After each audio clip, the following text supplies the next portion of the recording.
As you've met Eric Barrow, he is our speaker tonight. And most of you heard or saw that Eric graduated from the University of Wisconsin in Madison in 1993 and went into the journalism business soon thereafter.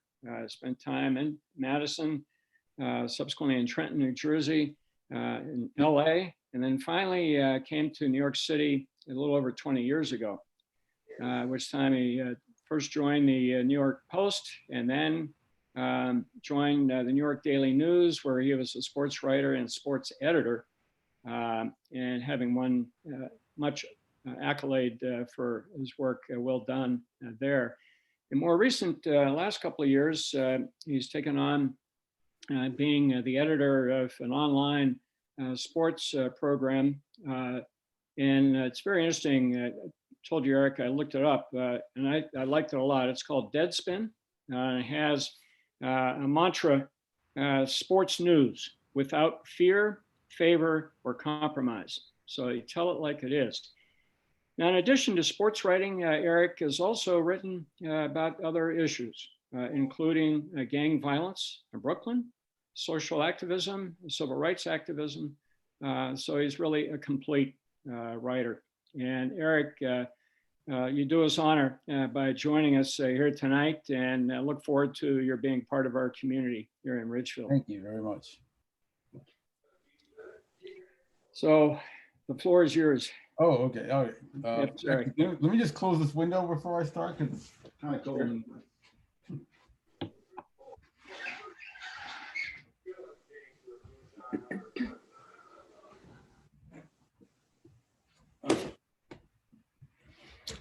Well, I guess I could start with like how I started. If that might, I think it's kind of I took a very circuitous route into getting into journalism. In college, I had it never even crossed my mind of being a sports journalist. As a matter of fact, I went off to Wisconsin hoping to get a degree in astronomy physics, which was one of the majors they had available, until I took my first physics class and I realized I had no business being in this field. And so I ended up taking a lot of English literature classes, English literature and international relations classes. I ended up getting a degree in English lit and like a double with international relations. One of my last English lit classes, I think I took a lot of Shakespeare classes. It was one of my Shakespeare professors who had said to the graduating seniors of this last semester, he said that he read an article in Sports Illustrated with a headline. It was about the retirement of Bear Bryant at Alabama.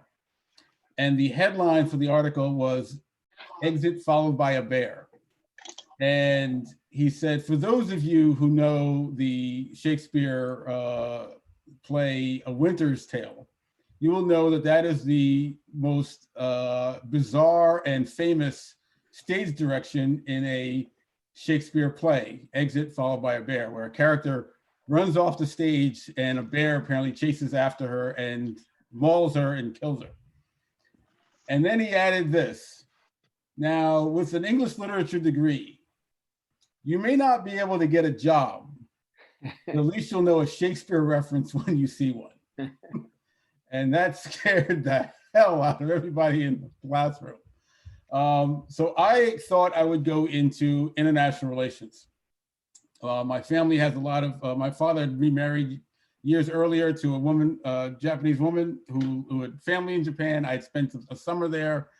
So after I graduated from Wisconsin, my plan was I was going to go live in Japan, live in Tokyo. I had a friend of mine who was already there, and I was going to work on my speaking because I had taken a lot of Japanese while in Wisconsin.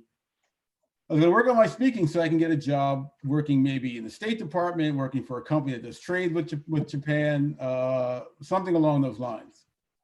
And I flew out to Tokyo. I got a job teaching English and went about trying to work on my speaking. I didn't take any classes, but you're basically immersed in the language. And while I was there, Wisconsin football program was having the greatest career season that it had had in 30 years. And I was missing it. Wasn't able to watch any of the games. Was just trying to follow stuff from whatever I heard, like buying a newspaper 2 days later to get any kind of updates of what was going on with the team. And I thought to myself, it would be really great if there was a Wisconsin sports magazine that I could subscribe to. I had seen at the time one of the college basketball preview magazine that I had. I'd seen there was an advertisement for a magazine called Inside Indiana, which was everything Indiana Hoosier hoops, or hoops and football, but mainly hoops. And I thought that would be great if there was a Wisconsin version of that magazine. And I thought, what if I went and maybe did that? Well, Wisconsin ends up playing a game in Tokyo that season. It's very bizarre, but the head coach at the time, Barry Alvarez, like a couple of years earlier when he took over the job, he was afraid that class that he had started with would never experience a bowl game. He felt he was going to turn things around, but not soon enough for them to experience a bowl game. So he coordinated with Michigan State to set up this game in Tokyo that would have like a bowl atmosphere for that, so they would give that class a bowl atmosphere. It was called the Coca-Cola Bowl. It was a regular season game, but it was played on December 5th, 1993 in the Tokyo Dome. While a student at Wisconsin, I had a knack for getting into the arenas and the stadiums and locker rooms when I didn't have a press credential. I would go, the security guards would get to know me. I would say hello to them. They would be like, "Hey, Eric, how's it going, buddy?" And then they would let me in as though I was like on the team or I was affiliated. So I snuck onto the practice field where Wisconsin was playing, and I'm on the sidelines and I'm hanging out with all of these journalists that are covering this very bizarre game that Wisconsin has to fly all the way to Tokyo to play a game. If they win, they get to go to the Rose Bowl for the first time since 1963. And it was just that whole bizarre circumstances. Now, that will give you an idea of like newspapers and magazines were doing back in the early 1990s. They were sending reporters all over the world to cover a story that I don't know how many people would be interested in that, but it was a curiosity and it was a very bizarre circumstance. So the Sports Illustrated was there, a reporter from the Pasadena Star News were there, and local papers from Wisconsin obviously were there. And I'm standing on the sidelines and I'm like walking up to people and I'm saying hello and introducing myself, and they're telling me where they're from and asking me where I'm from. And I go, "Oh, I'm an imposter. I'm not really with anybody." And they got a kick out of that. We started just chatting and talking, and they were all like, "Where could we go out for dinner after this? Could we go, is there a place we can go get some dinner?" And I said, "Sure, I can take you around to some spot and I can speak enough Japanese that, order for everybody." And we went out to a restaurant. We had shabu shabu. Anybody here ever had shabu shabu before? It's phenomenal. It's like very thinly sliced steak that you dip into boiling water and then into a sauce. It cooks instantly. You dip it into a sauce and then you throw it in your mouth. It's phenomenal. And it was a big hit. Everybody loved it. We're chatting. The writer for Sports Illustrated goes, I got this. I'm going to just I'll tell my editor that I took the quarterback for the Wisconsin out to dinner. And I was like, I go, let me get this straight. You travel the world covering sports. Yeah. He goes, yes. They give you a press credential. They go in the locker room. You talk to the players. You go to the games, the press box. He's like, yes. He goes, and everything you do, Sports Illustrated picks up the tab. He said, yep. And I go, what the hell am I doing? Why didn't I decide to go into sports? I love writing. I can write and I love sports. It never dawned on me till that moment that I should have gone in that direction. At that moment, from that dinner, I completely changed my course of my life and went into sports media. I called some friends of mine up in Madison who had already started up their own laundry pickup and delivery service after they graduated, and told them my idea about a sports magazine in Madison covering the Badgers. And they loved it. They said, when you get back to the States, let's do it. And I moved back to a year later, I moved back to the States, moved back to Madison. And me and these two guys and one other friend of theirs started a Wisconsin sports magazine covering the Wisconsin Badgers called Game Time Magazine. I knew nothing about editing, designing, selling ads, and but I had to do all of it. I learned how to design. I learned how to, I learned about writing headlines, worked on my editing skills, and basically did everything I possibly could. We delivered the magazine. I sold ads for the magazine. I like to call it a paid internship, but we paid. I paid a couple $1,000s to get started. We didn't make any money, but we printed like 24 issues, and it was phenomenal. I was credentialed. I was going to the Wisconsin games, talking to the players, interviewing the players, the coaches, traveling to summer road games, trying to figure out, before we had digital photos, how to get a photo from Penn State to us in time so we can print. It was a crash course in sports journalism. And when it was over, when we decided to pull the plug, I made myself 5 resumes. One as a writer, one as an editor, one as a designer, one as like an ad sales, one is like, I forget what the last one was for. 5 cover letters, 5 different resumes, and I sent them out. And the response I got the most was from my design ability, which is basically I just spent every waking night up late at night looking at a magazine or a newspaper and trying to recreate what they had done and see how, to the point where I got pretty good at it. I got pretty decent at what my layout ability was getting better and better. And at that point in time, newspapers were going through a desktop publishing sort of revolution.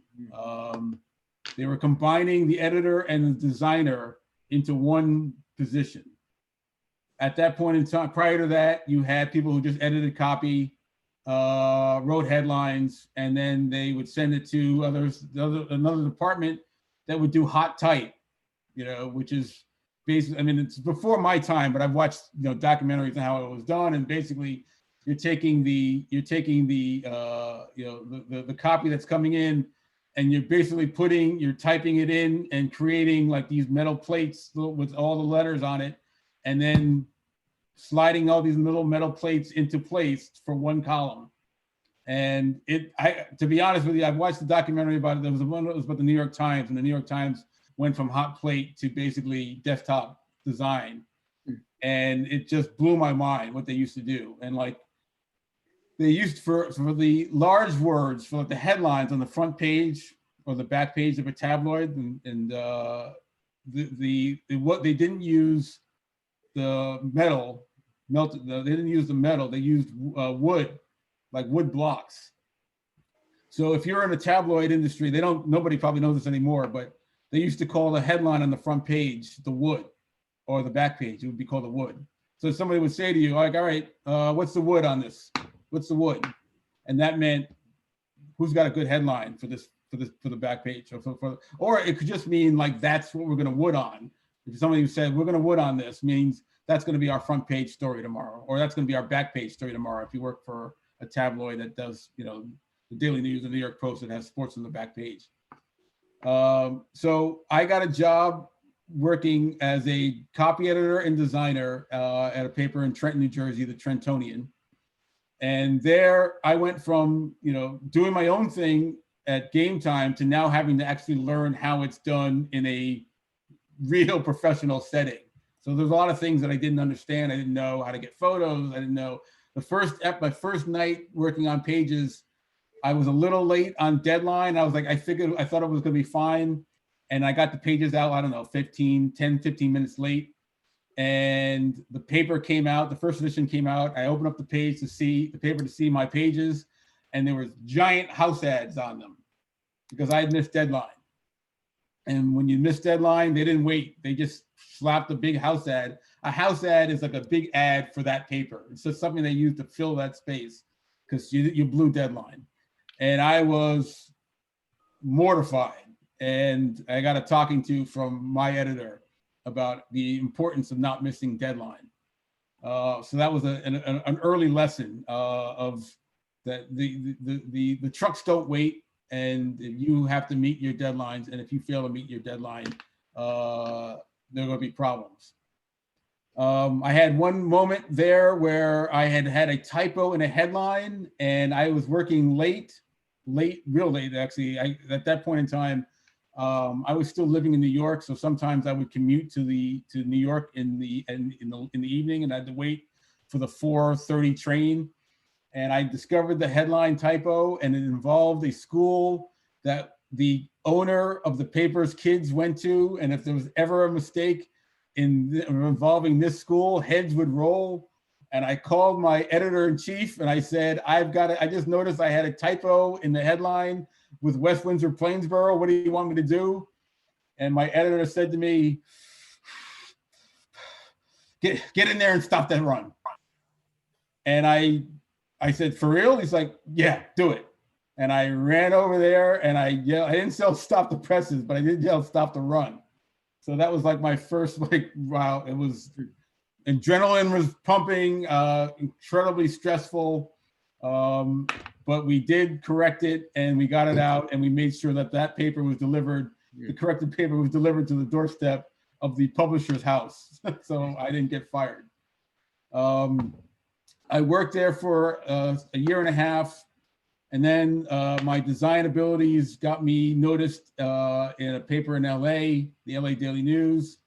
The Trentonian, I think at the time, was like a circulation of about 60,000. And the LA Daily News was double that.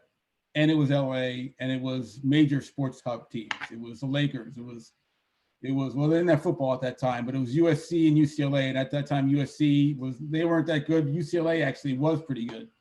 It was Kings hockey, and it was the Dodgers, and it was the Angels. So it was a really great experience getting to work with folks that have been covering these teams and been around these programs for a long period of time. But I wanted to always get back to New York. My dream was to work for one of the New York tabloids that I grew up reading, particularly the Daily News. The New York Post, however, had just started up a new sports magazine called Sports Week. And I had seen it and looking at the layouts for it, I thought it was perfect for what I do design-wise. And I reached out to them and I said, I'm going to be in New York on vacation. I'm back here in New York on vacation. Just would like, I'm interested in, in Sports Week. And, if I can come down, I'd love to show you what I can do. And they had me come down. I interviewed with the editor and the sports editor of the Post.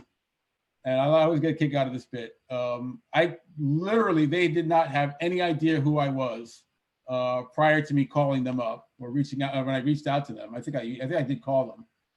And I came in, I interviewed, and then at 7 o'clock, like 6 or 7 o'clock that night, they called me and said, we need you to come back here to try you out on the copy desk. So I went from being somebody that was a complete stranger at noon that day to about 8 o'clock, 9 o'clock that night. I'm editing Wally Matthews' column and writing the headline for it and seeing it in the paper the very next day. I also, while I was in town, I also interviewed at the Daily News. And then I went back to LA, and then 2 weeks later, I got a call from the New York Post saying, or a week later, a call from the New York Post saying, we want you to come back to New York. We'd like to offer you a full-time job on our copy desk and doing layout. The Sports Week magazine, they weren't hiring because it was brand new, but they did have an opening on the copy desk of the paper for the sports department. And they thought, well, we'll just get them in the building, and then at some point we can shift them over to Sports Week. The Daily News also called. They also offered me a job, but I told them I took the job offer from the New York Post. And so the sports editor of the Daily News said, all right, you go to the Post, you come to the Daily News in a year. I went to the Post, and it was phenomenal. It was, the Giants were in, were in the Super Bowl.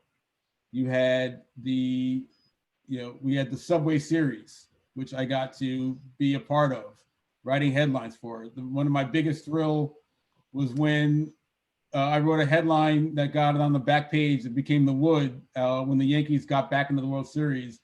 When this was like now their fourth appearance in their fourth appearance in what was it, 5 years, and the sports editor, whose name was Hondo, his nickname was Hondo, his name was Pat Hannigan, said, anybody got a good headline, got a wood for the Yankees? And I threw out, how about Another World? And he looked at me, went to his computer, typed it in, came over to me, and then gave me like a little fist bump. Yeah. It was one of the greatest feelings I've ever had. A couple months later, we had a story involving Hofstra basketball team getting knocked out of the tournament, and it was thrown out to the floor. Anybody got a headline for Hofstra? And I came up with Hofstra La Vista, and the whole room just exploded. They were like, yes! And that was it. Hofstra La Vista was the back page headline. The editor at the time had told me that he wasn't going to plan on staying with Hofstra the whole night, but the headline was so good, he was like, I'm leaving it. So I had a lot of moments like that at the Post. I got to be part of the New York sports scene, meeting some of the writers, Phil Mushnick, Steve Serby, and then a whole bunch of people and a lot of stories. Peter Vesey, another one. And then after 3 years, I had a job offer from the Daily News, and the money was better. I loved the Post, but the money was a lot better, and I needed, from where I was living in New York City at the time, it was going to help out a lot. I took the job. It was like, I describe it as going from one huddle on a football field to running to the other huddle in the middle of a game. I felt like a traitor. The tabloid wars in New York are real. There is, especially with the folks in the office, on the copy desks. The Daily News was the enemy. We despise the Daily News, and now I just joined up with the enemy, and I felt nauseous. I just got in my car and I just drove out of town I drove to Champaign, Illinois, to visit a friend of mine because I needed to get out of New York and get out of my head. I see a thumbs up for Champaign there. I went back and started working at the Daily News, and it was the right decision. At least at the time, it was the right decision. I'll get to that in a minute. I got to work on the Sunday paper a lot. The Sunday sports section of the Daily News was like the biggest deal it's one of the most significant sports sections and days in the country, in sports sections in the country. I got to work with investigative journalists that did a lot of work exposing steroid cheats in baseball, like Mark McGuire and Roger Clemens, and be a part of all that coverage, and like be in the room when when a source confirmed something, and seeing like the people seeing the editors involved, getting all excited and pumping their fists and working on it, coming up with the headline that really captures that moment, and seeing like the looks on people's faces when we just did like a really great job. And then you go home and you would say to your folks, say to your friends, what do you say we come back tomorrow and we do it all over again? And that was like one of the sort of sayings you would say at a newspaper, at a daily newspaper. You work like crazy. You work very odd hours, especially in sports. You work mostly nights. My hours usually at the Daily News, I work Monday. My schedule, most of the time I was there was Wednesday through Saturday. So I worked 4 days a week, but I worked like 10-hour days. My Saturdays were like 14, 15-hour days. And you were you had 3 deadlines. Early on Saturdays, there were 5 deadlines. First being at 2:00 in the afternoon. You start the day at 12. Your first deadline is at 2. A lot of the work that's out in that paper you've already worked on, so you're also filling pages with what we call bulldog pages, which are basically pages that are like stories that you've gotten from AP and you just use it to hold space till later in the day.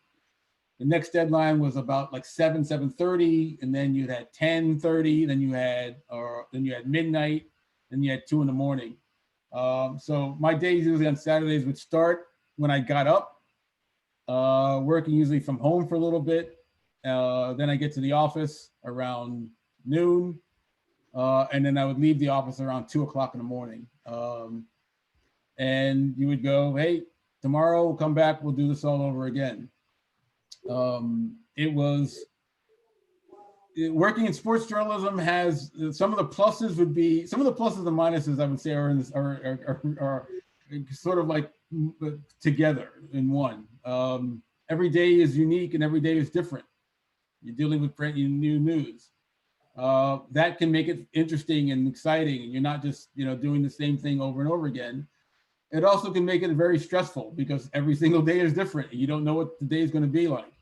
You wake up one day and all of a sudden you have your plans for the day, and all of a sudden you see, George Steinbrenner just passed away, and then you realize, well, I'm off today, but I'm going into work. I'm going to the office, and you're going to be working all day, and doing a big tribute for George Steinbrenner. Or it could be 9/11. I was off that day. I was working at the New York Post at the time. It was that Tuesday. I was off. The Giants had played a Monday night game the night before in Denver, and I was working the late shift, so I was there at the office till about 2:30 in the morning, dealing with the ending with that game. And so I was fast asleep when everything had happened, until I got a phone call from my mother.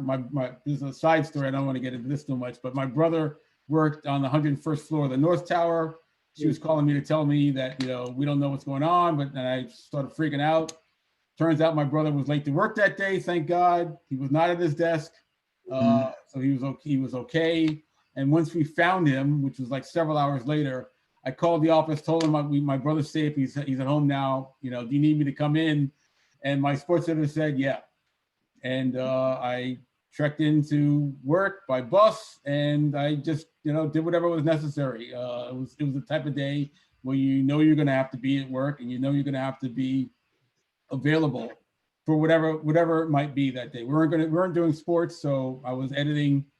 I was editing captions and writing captions for photos, and like proofing pages, which is proofing pages is making sure you're looking for typos and stuff like that.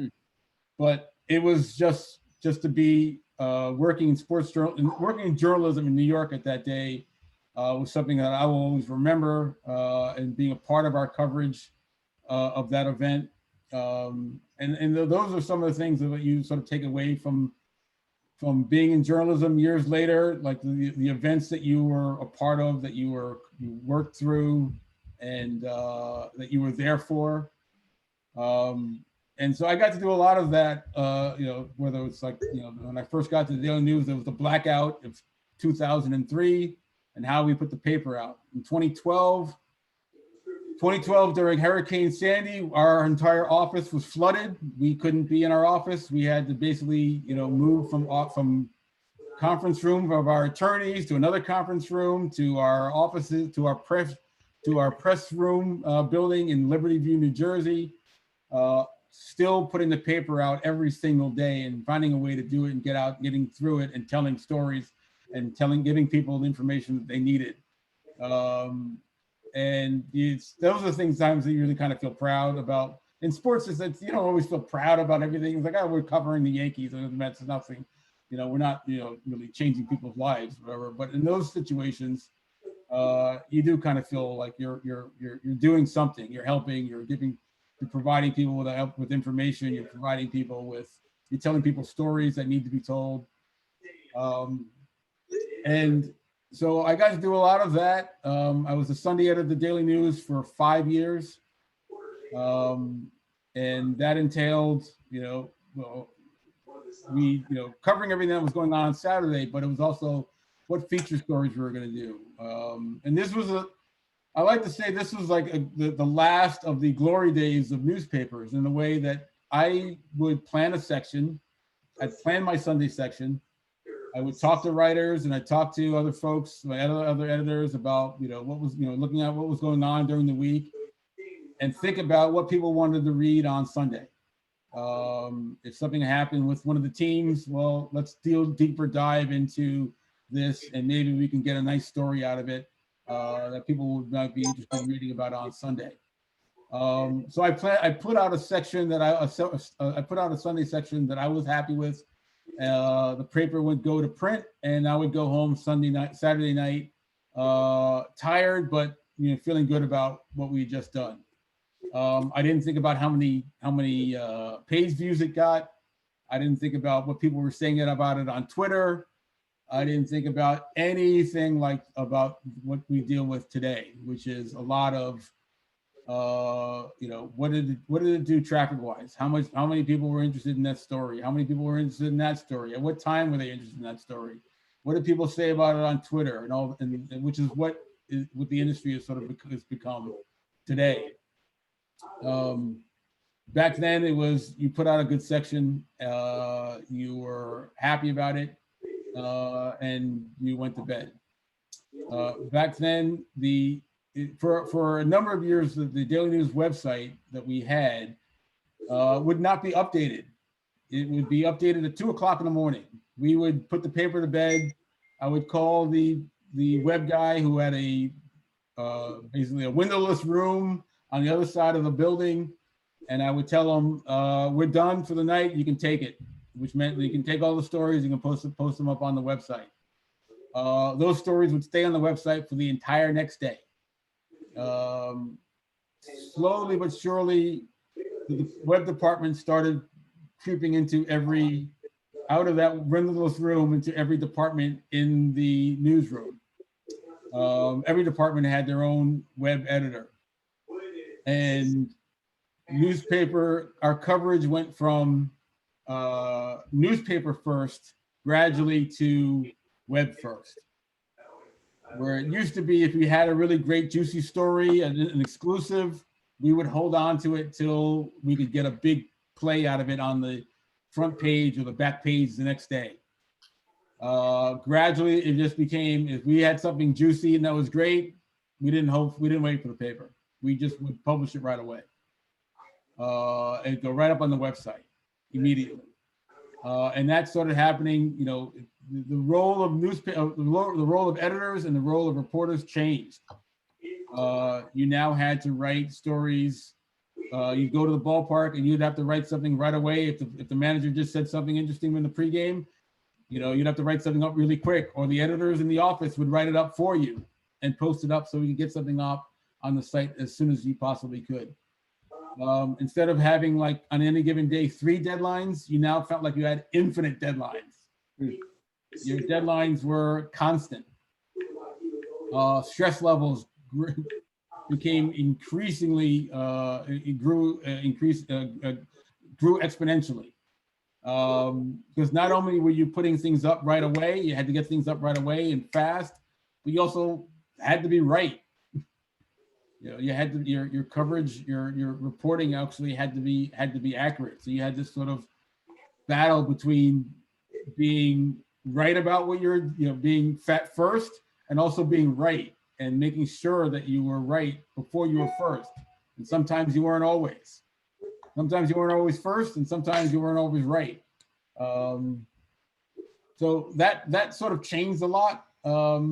So in 2015, I was offered the opportunity of leaving sports and becoming a long-form feature writer. The editor-in-chief of the Daily News at the time, a guy named Jim Rich. I've been working with Jim we and I used to work together at the Post. And we both went over the Daily News about the same time. He was now editor-in-chief, and he asked me if I would be interested in being a long-form feature writer. Jim has known me for years. He's known my abilities. Like, he's known that I can write. He actually gave me an assignment earlier that year where he wanted me to do a piece on Trayvon Martin 3 years after his murder. I call it a murder. Mm-hmm. And to talk to families and friends, as many as I could, to tell sort of their side of the story of who he was. And I said, "You sure? I mean, everything I do is sports related." He's like, "No, I think you could handle it. I think all the conversations we've had about these sort of things, when it comes to race and such, I think you do really well." And I said, "Okay." And so I flew down to Miami and just started hitting the pavement, talking to anybody and everybody, and finding people. I realized that I was going to be there. Let me know time wise, because I can get going if when I get going. Maybe about 5. Okay. I realized that while I was going to be there, it was going to be the anniversary. It was going to be his birthday, and so I spent the day by his gravesite and waited for to see who would who would come by. And family members came by and friends came by, and I said, "Hey, I'm Eric Barrow. I'm with the New York Daily News. I'm doing a story about Trayvon Martin. 3 years after his death. If you'd be interested in talking with me, I'll be standing over there by the gazebo. And if not, I completely understand." And everybody talked. His grandmother talked. His father talked. His friends talked. His cousins talked. I then went and met with his mother, and I talked with her. And I ended up doing a piece about his life, the life of kids today, in that environment in Miami, and it got well received. My editor-in-chief loved it, so he thought he tabbed me for this new position. So I went, and my first assignment, I went from doing Yankee notes and Met notes to interviewing, rehabilitated and current gang members of various gangs in Brooklyn to do a story about gun violence, gang gun violence. And I spent like a month. You don't get to do that much anymore. I spent like a month and a half, like talking with people, interviewing people, getting information, doing research, taking photos. And I did a piece on the life of these kids that are involved in these sort of stuck in these gang wars, which won a New York AP award for best feature story of 2015, and a NABJ award, which is the National Association of Black Journalists, for best feature. And then my next assignment, I chose to do my own, which is to interview unsung civil rights heroes. I was like, everybody knows Martin Luther King, Medgar Evers, and these folks, but nobody knows all of the folks that sat in at lunch counters that were beaten, people that rode the freedom rides, that went through hell. So I took some time and I tracked some folks down. And I went to DC, Richmond, Nashville, Birmingham, Atlanta, and found as many folks as I could and talked to them about their experiences during the civil rights movement, their sit-in protests, what they experience, what they see in the world, in the country today. And it was one of my most proudest pieces that I ever got to work on. So I know I talked a lot. With that, I'll leave it to if there's any questions. Hopefully I gave you what you wanted. I was trying to give you like a little bit of my background and where in my career, my life in journalism. That's really terrific, Eric. And as is commonly the case, one tells, his own story, but it intertwines with everything else going on at the time. And so it's an important thing for us to hear that. It's really good. So questions for Eric? I have one. So I can see that everything that you've told us, that it is a natural transition to opening an ice cream shop in Ridgefield. Well, one part I did not get into was when I started at the Daily News, the sports department was about 65 to 70 people. When I got laid off in 2019, there were 9. I saw my department decimated. I became sports editor in 2016. I had like 40. I had a staff of 40. By 2018, it was down to 30, and then it was cut down to 9. We were not able to do investigative journalism anymore. The entire investigative team that Daily News had was either laid off, let go, or quit. There's very little money for that sort of type of reporting, that type of work. To spend that kind of time doing spending a lot of time working on basically one piece, one story that might take months of research and reporting. So the writing was on the wall for me. Now I'm at Deadspin. I'm the editor-in-chief of Deadspin, and I'm just realizing, obviously COVID hit. My staff was supposed to be about 20. It's about 12.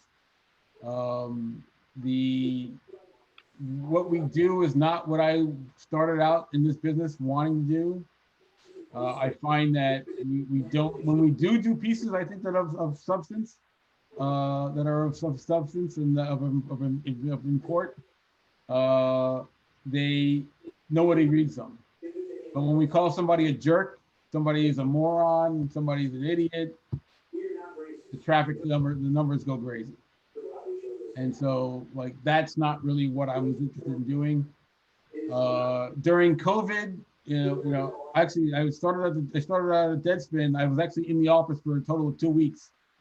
I've been working from home ever since. It's been a year.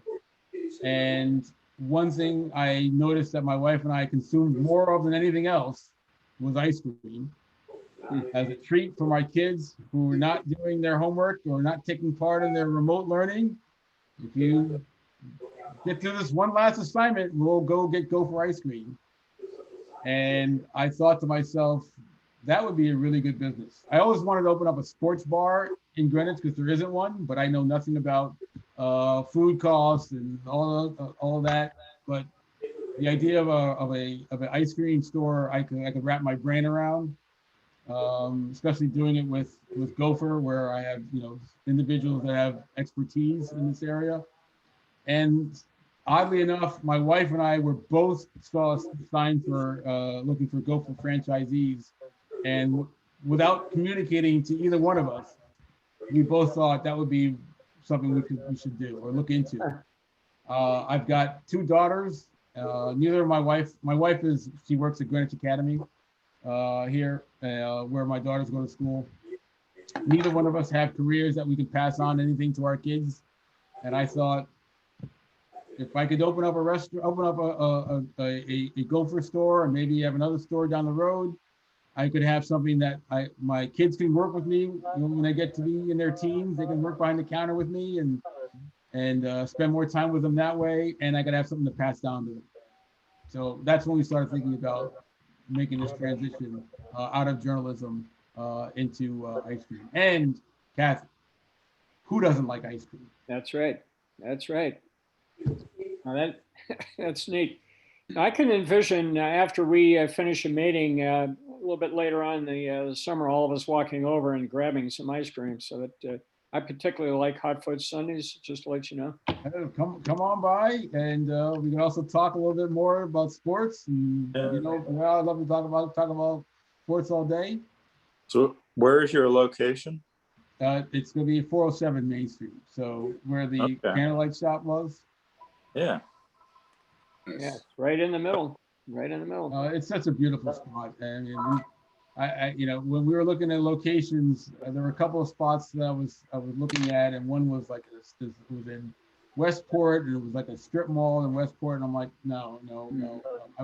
I want to be in a neighborhood. I want to be part of the community. I want people to be walking down walking down the street and seeing us, whether they come in or not, just to be able to know that we're there.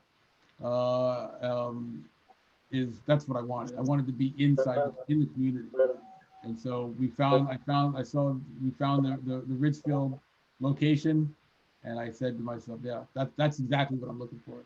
That's kind of spot, Eric, because there's a toy shop right down. Oh, and I've had good conversations with Ann. She's been great. Yeah, and my kids. Now, unfortunately, every time I take my kids up there, they want to go to the toy chest. So, if anybody ever has had, taken the 8-year-old twins to a toy store, it's an hour-long endeavor of not being able to figure out what they want. It's good to see, Eric, that parental bribery is still alive and well. Oh yeah, absolutely, alive and well. That's right. Alive and well, whatever it takes. Can I just put in? Go ahead, Cliff. Sorry, David. Oh, I'm sorry, Kip. Yeah, just real quick, Eric. I'm an international relations major. My wife's an English major, and we both love ice cream. So I think we'll be down in your spot pretty often, and so that's great. I'm just curious what your thoughts are on the sort of longer term effect of the pandemic on the athletes and maybe also on the fan base, and how that changes things going forward. Well, I'm glad you bring this up.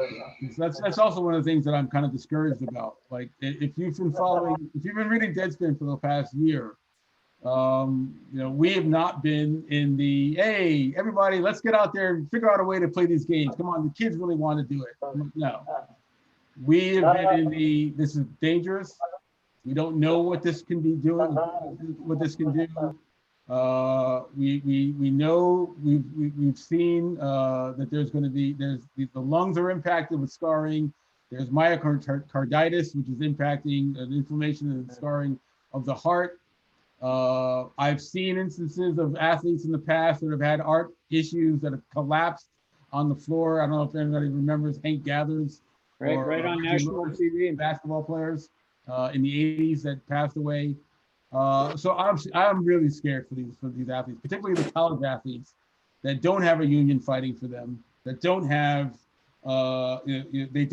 they're not making any money to provide for themselves if they get sick or have any serious health issues beyond their college playing career. So we have been very adamant about not returning to sports because we don't know the long-term effects to what having this virus and playing through this virus and having any sort of issues or scarring issues with your heart or your lungs and what's going to do to them later on. So we've been writing about it a lot, and I was very proud of the Big Ten Conference when they announced that they were not going to play football. And then a couple of weeks later, and a call from Donald Trump and a call from a couple of parents, they reversed course and decided to play. What happened? Players got COVID, games were canceled. There were outbreaks in locker rooms, and everything that we were concerned about happening basically happened. That we said would likely happen would happen. A lot of these coaches would say, these kids are safer with us. Bring your kids are safer in our facilities, in our programs. And I used to say at the time, you can't keep these kids from committing crimes. How are you going to keep them from getting this virus? Like, this is not the place for them to be. You're in it to make money, to protect your programs and keep those dollars flowing. In terms of colleges, these guys aren't making a dime, and they're risking their health in order to in order to play these games so that you can get TV dollars. So I was I was very much against it. A lot of what happened this past year has really disheartened me about sports, and it's sort of also added to my interest to leave sports journalism. Eric, the whole thing about pay for play, is going to be an ongoing story in the upcoming years. And I don't think it's gone away. I think it's just going to keep on growing. And it's interesting. We talked about Northwestern as a team that has been playing recently in the news as far as their sports are concerned. But Northwestern, as you probably know, athletes tried to form a union. National Labor Relations Board turned them down, but it was just kind of that first volley, that first shot across the bow that there's a lot of action going on there. And of course, the players are leaving early to get paid, which is whole turmoil that's going on as well. Right. I mean, there are now alternatives. Some guys have gone to Europe, some guys have gone to Australia. To play for that 1 year, for basketball, play for that 1 year, they have to be 1 year removed from high school in order to go to the NBA. So a lot of them are going, a lot of the top talents now are going elsewhere. Those bright lights are very alluring. Yeah. So, Eric, I remember I was always in the camp of like, amateurism. These guys shouldn't be paid. I think it was, I don't know if anybody here, this is going back a ways, remember the center for Kansas City named Greg Ostertag? Sure. He was being interviewed, and at the time he had a wife and kid, a small child, and he was talking about how he can't get a job because of his amateur status. He's not able to play. He's basically a student athlete. He's not able to make any money off of his fame, off of his name. But he would walk around campus and see students wearing his 00 jersey, Right. which he didn't get a dime from. And I think that's when I was like, yeah, that doesn't work. Yeah. But that was like 20 years ago. Yeah. Now it's the conversation is really turning against the NCAA. People are realizing that the system is flawed. The money that the NCAA and these college programs are making now with TV deals are astronomical. Right. And the students are still just getting a room and board, which tuition is going up, but not up at the same rate as the money that these schools are making. Right. So, wish you're a little bit more passionate about these things, Eric. No, this is, I'm right there with you. And no, it's going to be, as I say, I think an ongoing story that's going to be played out and I'm sure written about and so forth as time goes on. So I could see you kind of going back into it just to cover this whole phenomenon. But anyway, thank you so much for tonight. This was No problem. Any more questions? I can take some more. I thought David had a question. pardon? I thought David was going to ask a question earlier. Oh, I'm sorry, David. Did you have a question? Just two things. First of all, my flavors are maple walnut, pistachio, and strawberry. So if you can put them in the store, I'll be there. I'm with you on the pistachio for sure. Yes. Okay. The other thing is I agree with you on the NCAAs. It is outrageous to me if you've seen what has happened in the two tournaments, that the women basketball players are being, I think, really mistreated relative to the men's basketball. Yeah. Not the men are doing anything. It's the NCAA. Right. Where now today, Emmert said today, well, we need an investigation of this. Well, you're the guy who's at top. There's no need for an investigation. You just go in there and start making demands, but they're not getting the same treatment as the men are. So, why? Because that's not where the money is. The money is on the other side. So, I think it's just ridiculous. So continue that battle with the NCAA. As a college dean, I support you 100%. So go for it. Thank you. Well, okay. This is something we could talk about easily until midnight, I'm sure. There's so much stuff in this, but we have to move on. But thanks again, Eric. Thank you very much. Thank you guys for having me. It was nice. It was a pleasure meeting everybody here. Thank you. You are more than welcome to stay, or if you have to do other things. I think I have to get down. My wife's making dinner, but thank you for Can I having just me. say one more thing? Yes. Eric did express that he might be interested in joining Rotary, so I don't want to miss that opportunity to invite him. Yes. Eric, you would be a terrific member. I thank you very much, Joe. Yes, I would love to become a member. Well, we'll talk. I'll get to you and we'll talk more about that then. Okay, and please, everybody, when we do open up, I hope you all come drop by and have some ice cream. We will be there. When is opening day? Yeah. I just signed the lease about a week or so ago. We've got plans that now need to go through approval, and then we do the build out. I mean, obviously, I want to get as much of the summer as possible. So I'm hoping for May, but we're getting so deep into March that I'm not so sure that that's going to happen. But May, June is what I'm my fingers are crossed for. So Barring what any issue. soft opening? Well, that's one of the things that we've talked about with is having a soft opening. Yeah. Can you invite Rotary? Absolutely. If we're not invited, we're going anyway. All right, Eric. Thanks again. Thank you. Thanks, Eric. Nice meeting you I'll all. be in touch with you. All right, Joe. Bye-bye. Right now. Well, that was great. It really was. And Kathy, thanks for bringing that up. I think he would be good. But so now's time for breakout rooms. And